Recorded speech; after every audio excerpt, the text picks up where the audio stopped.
7वां दिन हो गया आपका इस सत्संग का जो कार्यक्रम हुआ है वो निर्विघ्न, कोई विघ्न बाधा नहीं, सब सद्भाव, सब प्रेम से आत्मसमर्पण हो रहा है। ऐसे ही सत्संग को ध्यान पूर्वक टकटकी लगा करके भाव के साथ श्रद्धा के साथ में मान सम्मान से सुनना चाहिए। जब श्रद्धा भाव भक्ति रहेगी और प्रेम से सुनोगे तो सब चीज समझ में आएगी, सब चीज आ जाएगी आपके सामने। बैठे रहो, सब खुलासा हो जाएगा, सब चीज का निरूपण हो जाएगा, कुछ बचेगा नहीं। लेकिन वो सुन लो उनकी बात को, सब निदान हो जाएगा। और सुनोगे नहीं, एक ही गोली देंगे, उसी में तुम भल गए कि हम नहीं खाएंगे, तो गोली खा लो, हर तरह तरह की गोली मिलेगी। गोली कहते हैं बोली, जो तो बोली में उलझे हुए हो, फंसे हुए हो, बोली तरह तरह की मिलेगी। और उसी बोली के ही बीच में जा गया हो गया, सुनते रहो। सुनने में कभी मत थको कि जब पढ़ाया जाता है तो सब तरह का उसको बताया जाता है। अगर एक ही बात बता के रह जाए तो पढ़ाई किस बात है? वो तो पढ़ाई में तो सब चीजें आती हैं, लगी जानकारी सब चीजों को हो जाए। इसी तरह से महात्माओं का सत्संग में सब चीज आ जाएगी। जहां जहां तुम फंसे हो, जिन चीजों को तुमने अपना मान रखा है वो भी सब समझ जाए, जो तुम्हारी नहीं है वो भी समझ जाए। कोई चीज छूटेगी नहीं, लेकिन यह श्रद्धा प्रेम से सुनते हो। तो अब की बार अच्छी तरह से लोगों ने बड़ी श्रद्धा प्रेम से सुना और उसको पकड़ा है। अब की बार तो ये कार्यक्रम बिल्कुल आपका अच्छी तरह से दया कृपा को लेते हुए सुलभता है। आज ये पूरा हो रहा, आप आज तक के लिए थे। हम इसलिए भेजना चाहते हैं जल्दी में कि आपका कामकाज जो थोड़ा बहुत रह गया है उसमें चिंता फिक्र होकर तो तुम साधन भजन में छूट जाए, तो समय से अपना खेती का जो भी काम है बोने का या अभी अनाज रखा है धान वगैरह निकालने का, उसको जाके सुरक्षा से निकालो। और मतलब यह काफले की तैयारी होगी। तुम एक दाना भी जो नहीं जाओगे उसको दे दोगे कि हमारा दाना काफले में पहुंचा देना, तो एक दाना भी आपके लिए लाभकारी। एक ही दाने से तो ये तमाम दाने होते हैं, 1 से 100 दाने और 100 से 1000 दाने। परमार्थ का सच्चा यानी मतलब निशाना वो परमार्थ का ही होता है, तो भौतिक नहीं होता। तो मरवात में सब चीजों का फल मिल जाएगा। ऐसा नहीं है कि वो चले गए हम नहीं गए,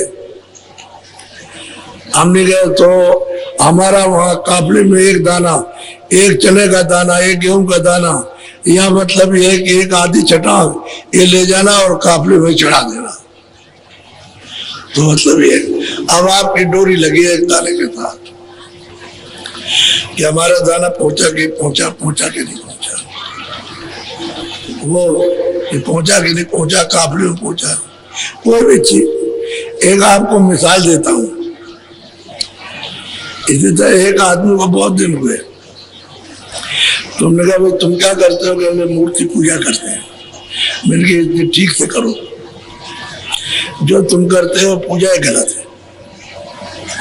तो कह ले कैसा गलत? हमने भाई पूजा ही तो बताएंगे, हम कोई ये नहीं बताएंगे, पूजा ही बताएंगे। तो तुम इसी की पूजा करो जैसे बता दिया जाए। तो कह लगे बताइए। तो मैंने रोष में नहीं, रोज कहते हैं गुस्से में नहीं, शांति पूर्वक जो बताए, कल आएंगे कल बताएंगे। कह लगा अच्छा हम कल जानेंगे कैसे पूजा किया। हमने कहा तुमको पूजा करना ही आता ही नहीं। अब हमने कहा कि देखो, जब दूसरे दिन आए, मैंने कहा थे बैठ जाओ अपने देवता के सामने, जो देवता है बैठो, और तुम अपनी आंखों को, उसकी आंखों को देखो, और अपनी पुतली, उसकी पुतली को एक जगह रोको, जहां उसकी पुतली है उसी पर अपनी आंखों ऐसे।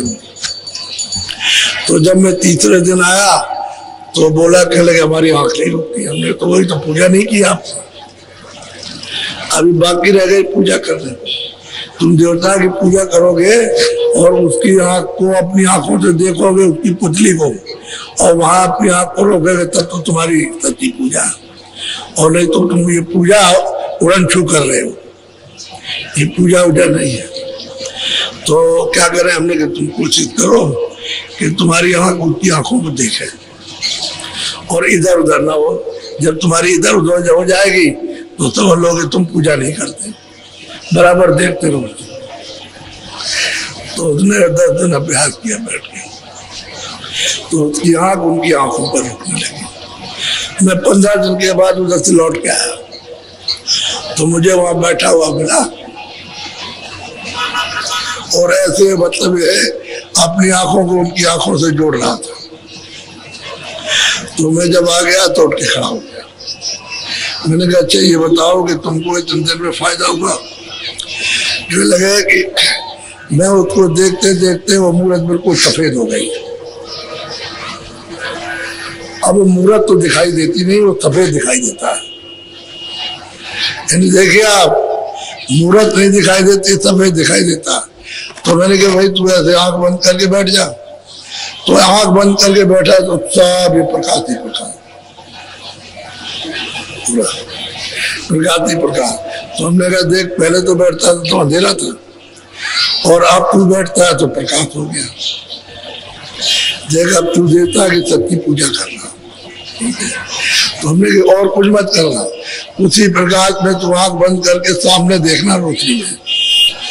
तो सामने देखने लगा तो 10 दिन के बाद फिर आया तो पूछा कि अब तुझको कुछ दिखाई दिया? अरे कह लगे बहुत सुंदर सुंदर चीजें दिखाई देती। तो हमने पूजा तो शुरू की है, तुम वो पूजा तो तू कर रहा था बनावटी, और ये देवता की पूजा करती है। अब देख, तूने उस मूर्त को देखा तो उस मूर्त की शकल को अपने अंदर छुपा दिया। अब मूर्त तो नहीं दिखाई देती, कह लगे बिल्कुल नहीं दिखाई देती, तब सफेद हो गई। तो हमने दृष्टि उसमें ठहरने लगी और अंदर की आंख खुल गई।